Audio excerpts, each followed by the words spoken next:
મિત્રો, જો તમે એક આગેવાન તરીકે કાર્ય કરી રહ્યા છો તો ઈશ્વરની સાથે શાંત અને એકાંત સમય વિતાવો તે તમારી સફળતાની ચાવી બની શકે. શાંત રહીને ઈશ્વરનું સાંભળો અને તમારી જવાબદારી અદા કરવા ઈશ્વરનું ડાપણ માંગો.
નમસ્કાર દર્શક મિત્રો, આશાવાન સ્ત્રીઓના એક નવા એપિસોડમાં આપ સર્વનું હાર્દિક સ્વાગત છે. આ કાર્યક્રમ બહેનો દ્વારા અને બહેનો માટે રચવામાં આવ્યો છે. અમારા આ પ્રસારણ મારફતે અમે સ્ત્રીઓના સર્વાંગી વિકાસને માટે મદદરૂપ થવાનો પ્રયાસ કરી રહ્યા છીએ. કેમ છો બહેનો? આપ સર્વ અમારા આ પ્રસારણને નિયમિત રીતે નિહાળો છો અને આપના પ્રતિભાવો આપીને અમને ઉત્તેજન પૂરું પાડો છો, તેથી અમને ખૂબ આનંદ થાય છે. આ કાર્યક્રમમાં આપવામાં આવતું શિક્ષણ આપના દૈનિક જીવનમાં ઉપયોગી બનતું જ હશે એવી મને પૂરી ખાતરી છે. મારી બહેનો, આજે પણ એક નવા વિષય સાથે અમે અહીં ઉપસ્થિત થયા છીએ. આજનો અમારો વિષય છે આગેવાની અથવા નેતાગીરી. પવિત્ર બાઇબલમાં એવા અનેક ઉદાહરણો આપણને જોવા મળે છે જેઓને ઈશ્વરે આગેવાન તરીકે પસંદ કર્યા. દાખલા તરીકે એસ્તેર, દબોરા, યુસફ, દાઉદ, સમુએલ, પિતર, પાઉલ વગેરે. આજે આપણે ઇસરાયેલ પ્રજાના મહાન આગેવાન મૂસાના જીવન વિશે અભ્યાસ કરવાના છીએ. એક આગેવાન તરીકે મૂસાનું જીવન બહુ રસપ્રદ હતું. એક નાના બાળક તરીકે ઈશ્વરે બહુ અદ્ભુત રીતે મૂસાનો બચાવ કર્યો. રાજાના મહેલમાં તેનો ઉછેર થયો. તેની માતાએ જ તેને શિક્ષણ આપ્યું અને મોટા થયા પછી તે ઇસરાયેલ પ્રજાનો આગેવાન બન્યો. પુનઃનિયમ 34 અને 10માં બાઇબલ બહુ અદ્ભુત વાત લખે છે. અને મૂસા કે જેને યહોવા મોડા મોડ ઓળખતો હતો, તેના જેવો પ્રબોધક હજી સુધી ઇસરાયેલમાં ઉઠ્યો નથી. કેટલું અદ્ભુત કે ઈશ્વર મૂસાને નજીકથી ઓળખતા હતા. વાલા મિત્રો, મૂસાના જીવન પરથી એક આગેવાન તરીકે અનેક બાબતો આપણે શીખી શકીએ છીએ. તમે ગમે તે ક્ષેત્રમાં આગેવાન તરીકે કાર્ય કરતા હોય, પણ મૂસાના જીવનમાંથી અમુક બાબતો શીખીને તેને તમારા જીવનમાં લાગુ કરી શકો છો. મૂસાના જીવનમાંથી આપણે શાંત રહેવાનું અને એકાંતમાં ઈશ્વરની સાથે સમય પસાર કરવાનું શીખી શકીએ છીએ. હું માનું છું કે ઈસુ ખ્રિસ્ત પણ આ બાબત માટે ઉત્તમ ઉદાહરણ છે. દરરોજ પોતાનું સેવા કાર્ય કરતા પહેલાં તે ઈશ્વર પિતાની સાથે શાંત સમય પસાર કરતા હતા. જો વિશ્વના મહાન આગેવાનો સંબંધી તમે વિચાર કરો તો તેઓ પણ દિવસની શરૂઆત કરતા પહેલાં ઈશ્વરની સાથે એકાંતમાં સમય વિતાવતા હતા. દાખલા તરીકે સાધુ સુંદરસિંહ, પંડિતા રમાબાઈ, મધર ટેરેસા વગેરે. બાઇબલના આગેવાનો પણ આવું જ કરતા હતા. જો તમે ઈશ્વરની સાથે એકાંતમાં સમય વિતાવતા નથી તો તમે મહાન સિદ્ધિઓ પ્રાપ્ત કરી શકતા નથી. તમારી વાત સાથે હું સંમત છું. આ તો મોબાઈલ ચાર્જ કરવા જેવી વાત છે. જો મોબાઈલમાં બેટરી ના હોય તો તે કામ કરવાનું બંધ કરી દે છે. એ જ રીતે જો તમે ઈશ્વરની સાથે શાંત સમય પસાર કરતા નથી તો તમે આત્મિક જીવનમાં આગળ વધી શકતા નથી. માર્ટિન લ્યુથર એવું કહે છે કે એક સ્ત્રીના માટે આગેવાન તરીકે ઘરના રોજિંદા કામ પૂરા કરવા, બાળકોની કાળજી રાખવી કે નોકરીના કામ પૂરા કરવા એટલું જ પૂરતું નથી. હા, એક આગેવાન તરીકે ફક્ત કામ પૂરા કરવા તે અગત્યનું નથી, પણ તે કામને તમે કેવી રીતે પૂરા કરો છો તે અગત્યનું છે. મારી બહેનો, હંમેશા કામમાં વ્યસ્ત રહેવું તે ખોટું નથી, પણ તમારી વ્યસ્તતા તમને શાંત અને એકાંત સમયમાં બેસતા અટકાવે છે. જો તમે ઈશ્વરની સાથે શાંત સમય પસાર કરો છો તો તમારા વિચારો રચનાત્મક બને છે, કારણ કે તમે જે કંઈ કરો છો તે દ્વારા તમે ઈશ્વરનું ભજન કરો છો. વર્તમાન સમયમાં મોટાભાગના લોકો એવા શબ્દો વાપરે છે કે હું બહુ બિઝી છું, મારી પાસે સમય નથી. પણ મને કહેવા દો કે તમે કામને વધારે પડતું મહત્ત્વ આપી રહ્યા છો. તમારે પોતાના માટે પણ સમય ફાળવવાની જરૂર છે. આ વિચાર શૈતાન તમારા મનમાં લાવે છે, જેથી તમે ઈશ્વરની સાથે સમય પસાર કરવાનું ટાળતા રહો. મારી બહેનો, વધારે પડતા વ્યસ્ત રહેવાથી આપણને કશું વધારે મળી જવાનું નથી, પણ શાંતિથી અને વિચારપૂર્વક કામ કરવાથી તમે તે વધારે સારી રીતે કરી શકશો. મારી વાલી બહેનો, આજે આપણે પવિત્ર બાઇબલમાંથી મૂસાના જીવન વિશે વાર્તાલાપ કરવાના છીએ. તેમાંથી આપણે શીખીશું કે કેવી રીતે આપણે ઈશ્વરનો અવાજ સાંભળી શકીએ અને આપણી જવાબદારીઓને વધારે સારી રીતે નિભાવી શકીએ. ઈશ્વરની હાજરીમાં શાંતિથી બેસવું તે તો નમ્રતા સૂચવે છે. ઈશ્વરની સાથે સમય પસાર કરવાથી જ આપણે સફળ આગેવાન બની શકીએ છીએ. હા બહેનો, જો તમે તમારા ઘરમાં, ઓફિસમાં કે તમારા બાળકોના જીવનમાં સારી અસર ઊભી કરવા માંગો છો તો ઈશ્વરની સાથે શાંત સમય પસાર કરો. તમે એવી જગ્યા પર બેસો કે જ્યાં ફક્ત તમે અને ઈશ્વર જ હોય, બીજું કોઈ નહીં. તમારી આસપાસના લોકો તમને પ્રેમ કરે અને આદર આપે, એવું જો તમે ઈચ્છો છો તો ઈશ્વરની સાથે શાંત સમય પસાર કરવાથી તમે તેમાં સફળ થઈ શકશો. પ્રિય બહેનો, ઈશ્વરની સાથે પસાર કરેલો શાંત સમય આપણને જીવનમાં સફળ સ્ત્રી તરીકે આગળ વધવા તૈયાર કરે છે. માર્ટિન લ્યુથર એવું કહેતા હતા કે મારી પાસે એટલું બધું કામ છે કે તે પૂરું કરવા હું સવારના 3 કલાક પ્રાર્થનામાં પસાર કરું છું. કદાચ આ વિધાન આપણને થોડું અજુગતું લાગે, પણ તે જ તેમની સફળતાનું રહસ્ય છે. કદાચ સ્ત્રીઓ તરીકે આજે આપણે એટલા વ્યસ્ત રહીએ છીએ કે આપણે ફક્ત 3 મિનિટ પ્રાર્થના કરીએ છીએ અને બાકીનો સમય કામ પૂરું કરવામાં વ્યસ્ત રહીએ છીએ. સાચી વાત ને? તમારી વાત સાચી છે. વર્તમાન સમયમાં સ્ત્રીઓ પાસે પ્રાર્થના માટે સમય જ નથી, અથવા બહુ ઓછો સમય છે. આપણને આપણા કામો પૂરા કરવાની ચિંતા છે, પણ પ્રાર્થના કરવાની ચિંતા નથી. મારી બહેનો, મૂસાના જીવન વિશે વિચાર કરો. તે તો ઇઝરાયલ પ્રજાનો એક મહાન આગેવાન હતો. તે તેઓને મિસરની ગુલામગીરીમાંથી કનાન દેશમાં લઈ ગયો. તેણે અરણ્યમાં ઈશ્વરની સાથે એકાંતમાં સમય પસાર કર્યો. ત્યાં ઈશ્વરે તેને એક આગેવાન તરીકે તેડું આપ્યું. આપણે પણ પોતાના જ કામમાં વ્યસ્ત ના રહીએ, પણ દરરોજ ઈશ્વરની સાથે શાંત સમય પસાર કરીએ, જેથી ઈશ્વર આપણને સામર્થ્ય આપે અને આપણો અભિષેક કરે.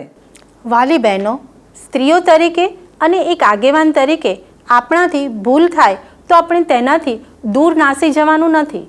નિર્ગમન 2 અધ્યાયમાં મૂસાએ તેના લોકો પર થતો જુલમ જોયો અને તેણે પોતાના ભાઈને બચાવવા એક મિસ્રીને મારી નાખ્યો.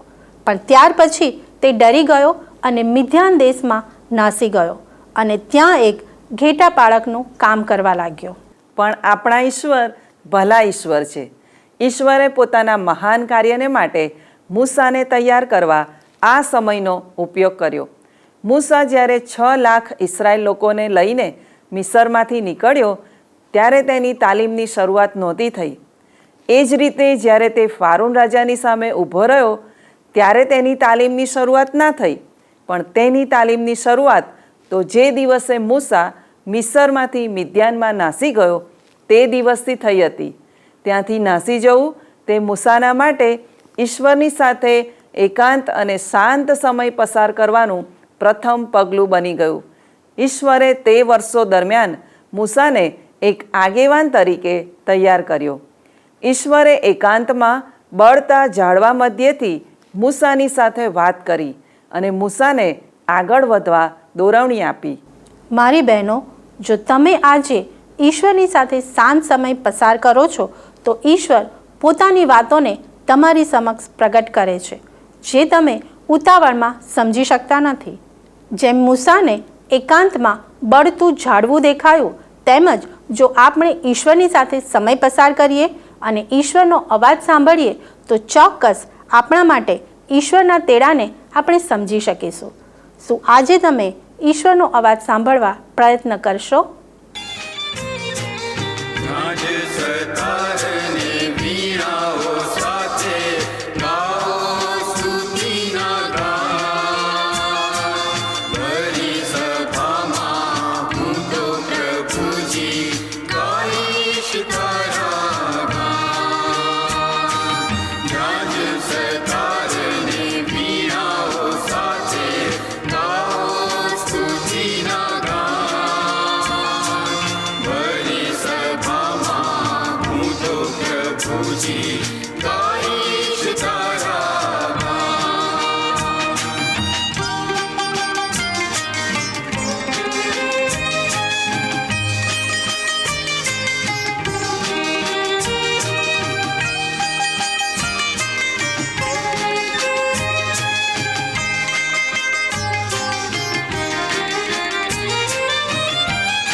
વાલા દર્શક મિત્રો, આપ નિહાળી રહ્યા છો કાર્યક્રમ આશાવાન સ્ત્રીઓ. ઈશ્વરની સાથે શાંત સમય પસાર કરવો તે એક આગેવાન માટે કેટલું મહત્ત્વનું છે તે આજે આપણે મૂસાના જીવન પરથી શીખી રહ્યા છીએ. આપણા જીવનનો હેતુ અને ઈશ્વરનું તેડું સ્પષ્ટ હોવા જોઈએ. મૂસાની જેમ સ્ત્રીઓ તરીકે આપણી ભૂલોથી આપણે નાસી જવાની જરૂર નથી, પણ તેને બદલે શાંત બેસીને આપણી નિષ્ફળતા વિશે વિચાર કરવાની જરૂર છે, જેથી આપણે હિંમતથી તેનો સામનો કરી શકીએ. આમ કરવાથી તે ભૂલનું પુનરાવર્તન પણ નહીં થાય. મારી બહેનો, બીજી બાબત મૂસાના જીવન પરથી આપણે શીખી શકીએ છીએ તે એ છે કે સ્ત્રીઓ તરીકે ઈશ્વરે તમને જે સંસાધનો આપ્યા છે તેનો ઉપયોગ કરો. ઈશ્વરે આપણને અનેક આશીર્વાદો અને કૃપાદાનો આપ્યા છે. તેનો ઉપયોગ કરીને આપણા વ્યક્તિત્વ અને અનુભવો મારફતે આપણે એક સફળ આગેવાન બની શકીએ છીએ. જો મૂસાની વાત કરું તો ઈશ્વરે મૂસાને સાધન તરીકે એક લાકડી આપી હતી. તે તો ઈશ્વરના સામર્થ્ય અને હાજરીનું પ્રતીક હતી. કદાચ તમને આશ્ચર્ય થાય કે ઈશ્વરે તમને કયું સાધન આપ્યું છે. મારી બહેનો, તમારી પાસે ઈશ્વરનો પવિત્ર આત્મા છે. તે તમને દોરવણી, માર્ગદર્શન અને સામર્થ્ય આપે છે. કદાચ કોઈ વાર તમે પણ મૂસાની જેમ આનાકાની કરતા હશો, પણ હું તમને કહેવા માગું છું કે જ્યારે તમે ઈશ્વરનું સર્જન છો તે બાબતને સમજો છો ત્યારે એક સફળ અને આત્મવિશ્વાસથી ભરપૂર સ્ત્રી અને આગેવાન બની શકો છો. ત્રીજી બાબત, મૂસાએ હિંમત અને આત્મવિશ્વાસ સાથે વિરોધનો સામનો કર્યો. તે હિંમત અને આત્મવિશ્વાસ તેને ઈશ્વર તરફથી મળ્યા હતા. તેણે પોતાની જાત પર આધાર રાખ્યો નહીં. જે સ્ત્રીઓ આગેવાન તરીકે કાર્ય કરે છે તે દરેકના જીવનમાં ફારૂન જેવા માણસો ભલે ના હોય, પણ કોઈક રીતે તેઓ વિરોધનો સામનો તો કરે જ છે. તે જીવનસાથી તરફથી હોઈ શકે, માતા પિતા કે સગાઓ તરફથી હોઈ શકે, અથવા બાળકો તરફથી પણ હોઈ શકે. જ્યારે ઇસ્રાયેલ પ્રજાએ મૂસાનો વિરોધ કર્યો ત્યારે તેણે જે પ્રામાણિક પ્રાર્થના કરી તે મને બહુ ગમે છે. નિર્ગમન 5 અને 22 તે ઈશ્વરને પૂછે છે કે તે શા માટે મને મોકલ્યો છે. કદાચ એક આગેવાન તરીકે તમને પણ આવો પ્રશ્ન હશે કે ઈશ્વરે શા માટે મને આ જગતમાં મોકલી છે. પણ ભારે વિરોધની સામે પણ મૂસા તેના તેડાને વળગી રહ્યો. મારી વાલી બહેનો, કેટલીક વાર આપણે ઈશ્વરની આગળ શાંતિથી એકાંતમાં સમય પસાર કરવા માંગતા નથી. શૈતાનની કુયુક્તિઓની સામે લડવા માટે અને વિજય મેળવવા માટે ઈશ્વરની હાજરીમાં શાંતિથી બેસવું અને એકાંતમાં સમય પસાર કરવો તે બહુ જ આવશ્યક છે. ફિલિપી 2 અને 13 પ્રેરિત પાઉલ લખે છે, કેમ કે જે પોતાની પ્રસન્નતા પ્રમાણે તમારામાં ઈચ્છવાની તથા કરવાની પ્રેરણા કરે છે તે તો દેવ છે. એનો અર્થ કે જો તમે સારું કરવા ઈચ્છો છો તો તમારે ઈશ્વરને ઓળખવા જોઈએ. તે જ આપણને આ દુનિયામાં સારા કાર્યો કરવાની તાકાત આપે છે. પણ તે તાકાત મેળવવા માટે આપણે ઈશ્વરની રાહ જોવાની જરૂર છે. મિત્રો, ઘણા લોકો એવા છે કે જેઓ સારા કાર્યો અથવા મહાન કાર્યો કરવા માંગે છે, પણ તેઓની પાસે ઈશ્વરનું સામર્થ્ય નથી. જ્યારે આપણે ઈશ્વરની હજુરમાં બેસીએ છીએ ત્યારે પવિત્ર આત્મા આપણને યાદ કરાવે છે કે આપણે કયા સારા કામ કરવા જોઈએ. આ એક આત્મિક કસરત છે. જો મૂસાની વાત કરીએ તો ઇસ્રાયેલ પ્રજા તેની આગળ કચકચ કરતી હતી, તો પણ તે તેના લોકોને માટે મધ્યસ્થી કરે છે. તેઓ મિસરમાંથી નીકળીને અરણ્યમાં મુસાફરી કરતા હતા ત્યારે વારંવાર તેમણે મૂસાની આગળ કચકચ અને ફરિયાદ કરી. મારી બહેનો, કદાચ સ્ત્રીઓ તરીકે તમે પણ તમારા ઘરમાંથી કે આસપાસના લોકોમાંથી આવી સ્થિતિનો સામનો કરતા હશો. ઇસ્રાયેલ પ્રજાની માફક લોકો તમારા વિશે કે તમારા કાર્ય વિશે ફરિયાદ કરતા હશે, પણ લોકો આપણા માટે શું કહેશે તે ધ્યાનમાં લઈને આપણે નિરાશ કે હતાશ થવાની જરૂર નથી. આપણે મજબૂત રહીને હિંમતથી આપણા પતિની સાથે આપણા કુટુંબમાં આગેવાની આપવાની છે. વાસ્તવમાં કહું તો આગેવાન તરીકે તમે એકલા નથી. ઘરમાં તમારી સાથે તમારા પતિ છે અને કામના સ્થળે અન્ય લોકો છે જે તમારી જવાબદારી નિભાવવામાં તમને મદદરૂપ બને છે. એક આગેવાન તરીકે તમે કઠોર લોકો સાથે વ્યવહાર કરો છો ત્યારે તમે તેઓના માટે કેવી રીતે પ્રાર્થના કરો છો તેમાં જ આગેવાન તરીકેના તમારા સાચા ચિહ્નો દેખાય છે. તેઓ તમારી સાથે બરાબર ના વર્તે તો પણ શું તમે તેમના માટે પ્રાર્થના કરો છો? તમે તેઓની પ્રેમથી કાળજી રાખો છો? સાચો આગેવાન એ છે જે પોતાના લોકો માટે છીંડામાં ઊભો રહે છે. પછી ભલે ને તે લોકો ગમે તેટલા જિદ્દી અને કઠોર કેમ ના હોય. મારી વાલી બહેનો, જો તમે ઈશ્વરની સાથે શાંત સમય પસાર કરો છો તો તમે આવા લોકોને માટે મુશ્કેલીના સમયમાં ઢાલરૂપ બની શકશો અને તેઓના માટે પ્રાર્થના કરી શકશો. આમ કરવાથી તમે એક સારા આગેવાન બની શકશો. મૂસા લોકોની સાથે મળીને કામ કરવાનું જાણતો હતો. એક આગેવાન તરીકે બીજાઓની સાથે હળીમળીને કામ કરવું તે બહુ મહત્ત્વનું છે. મૂસા એક સફળ આગેવાન બન્યો કારણ કે તેની સાથે હારૂન અને બીજા લોકો હતા જે તેને મદદ કરતા હતા. સફળ આગેવાન માટે ટીમવર્ક બહુ જ જરૂરી છે. મને લાગે છે કે સાથે મળીને કામ કરવાની બાબત મૂસા તેના સસરા યિથ્રો પાસેથી શીખ્યો હશે. જ્યારે મૂસાનું કામ ઘણું વધી ગયું ત્યારે નિર્ગમન 18માં તેના સસરા યિથ્રોએ તેને સલાહ આપી કે કામને કેવી રીતે વહેંચીને સરળ બનાવી શકાય. સ્ત્રીઓ તરીકે આપણા ઘરમાં પણ આ બાબતને આપણે અમલમાં મૂકવી જોઈએ. ઘરના કામ અને જવાબદારીને આપણે ઘરના દરેક સભ્યો વચ્ચે વહેંચી દેવા જોઈએ, જેથી દરેક જણ કામ કરે અને પોતાનો હિસ્સો આપી શકે. આમ કરવાથી એક કુટુંબ તરીકે તમારા સંબંધો વધારે મજબૂત બનશે. સાચી વાત છે. આમ કરવાથી તમે સાથે મળીને કામ કરશો એટલું જ નહીં, પણ કુટુંબમાં એકતા જળવાશે અને બાળકોમાં પણ આગેવાની આપવાના ગુણનો વિકાસ થશે. જ્યારે કામનું ભારણ વધી જાય ત્યારે આગેવાન તરીકે બીજા લોકોને તેમાં સામેલ કરવા જરૂરી છે. સ્ત્રીઓ તરીકે આપણે બાળકોને અને પોતાના પતિને બાગકામ, સફાઈ કામ અને રસોઈ કામ જેવા કામમાં સામેલ કરીને જવાબદારીને વહેંચી શકીએ છીએ. મૂસાએ પણ તેના કાર્યમાં તેના ભાઈ હારૂન, તેની બહેન મરિયમ, તેના સસરા યિથ્રો તથા અન્ય લોકોની મદદ લીધી અને તે એક સફળ આગેવાન બન્યો. મારી વાલી બહેનો, શું તમે સ્ત્રી તરીકે તમારા ઘરમાં, સમાજમાં અથવા મંડળીમાં એક સફળ આગેવાન બનવા માંગો છો? તો ઈશ્વરની સહાય માંગો અને બીજા લોકોને તમારા કાર્યમાં સામેલ કરો. આવો આપણે પ્રાર્થના કરીએ. સ્વર્ગીય ઈશ્વર પિતા, સ્ત્રીઓ તરીકે તમે અમને કુટુંબની જે જવાબદારી સોંપી છે તે માટે આભાર માનીએ છીએ. અમારા કાર્યમાં વિશ્વાસુ રહીને અસરકારક આગેવાની આપવા અમને મદદ કરો. દરરોજ તમારી સંગતમાં શાંત સમય પસાર કરવા અમને દોરવણી આપો. ઈસુના નામમાં માંગુ છું. આમેન.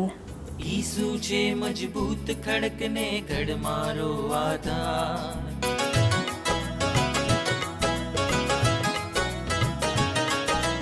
ઈસુ છે મજબૂત ખડકને ઘડ મારો આધાર. ઈસુ છે મજબૂત ખડકને ઘડ મારો આધાર.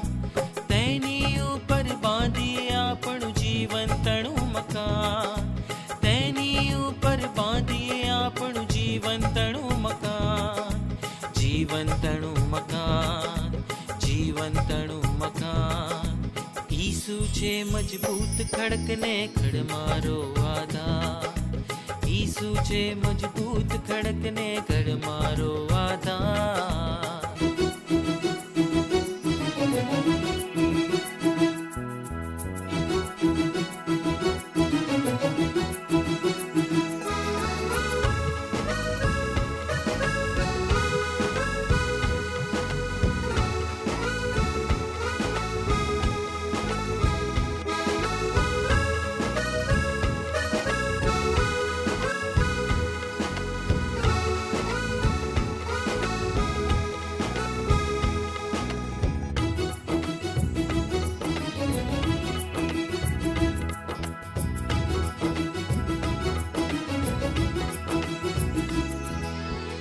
જીવનમાં જંજાળો આવે, તોફાનોને રેલો સાથે. જીવનમાં જંજાળો આવે, તોફાનોને રેલો સાથે. આ જીવનને તોડવા કાજે, નાશની રાહે દોરવા કાજે. આ જીવનને તોડવા કાજે, નાશની રાહે દોરવા કાજે. ભરમાવે શૈતાન, ભરમાવે શૈતાન. ઈસુ ઈસુ છે મજબૂત ખડકને ગઢ મારો આધાર. ઈસુ છે મજબૂત ખડકને ગઢ મારો આધાર.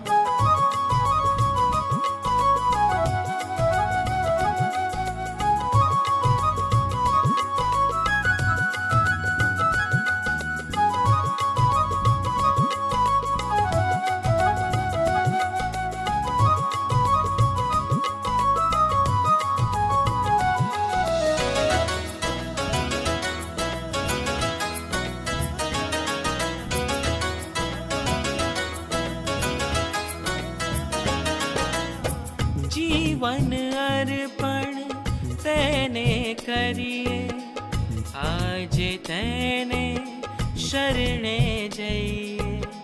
જીવન અર્પણ તેને કરીએ, આજે તેને શરણે જઈએ. નવીન જીવનમાં આગળ વધીએ, મહિમા તેનો કરતા રહીએ. નવીન જીવનમાં આગળ વધીએ, મહિમા તેનો કરતા રહીએ. એક જ છે આધાર, ઈસુ એક જ છે આધાર. ઈસુ છે મજબૂત ખડકને ગઢ મારો આધાર. ઈસુ છે મજબૂત ખડકને ગઢ મારો આધાર. તેની ઉપર બાંધીએ આપણું જીવંતણું મકાન.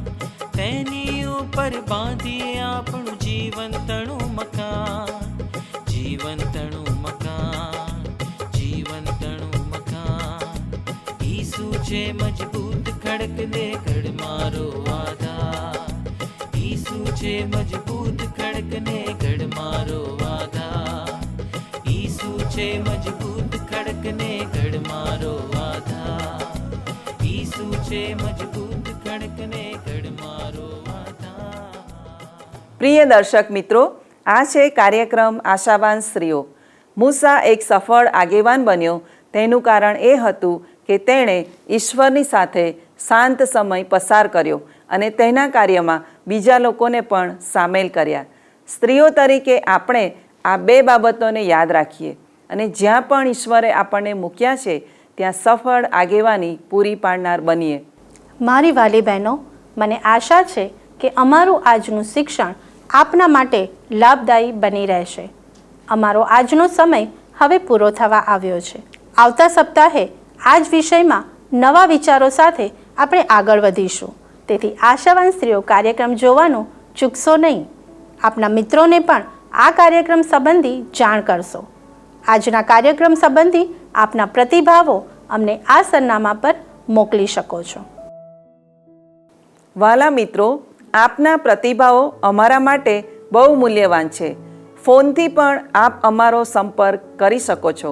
અમારો ફોન નંબર છે 94 29 37 55 12 9429375512. આ નંબર ઉપર આપ અમને SMS અથવા વોટ્સએપ પણ કરી શકો છો. ઈશ્વર આપને આશીષ આપે. ધન્યવાદ. શું તમને આ કાર્યક્રમ ગમ્યો? અત્યારે જ અમને મિસ કોલ કરો.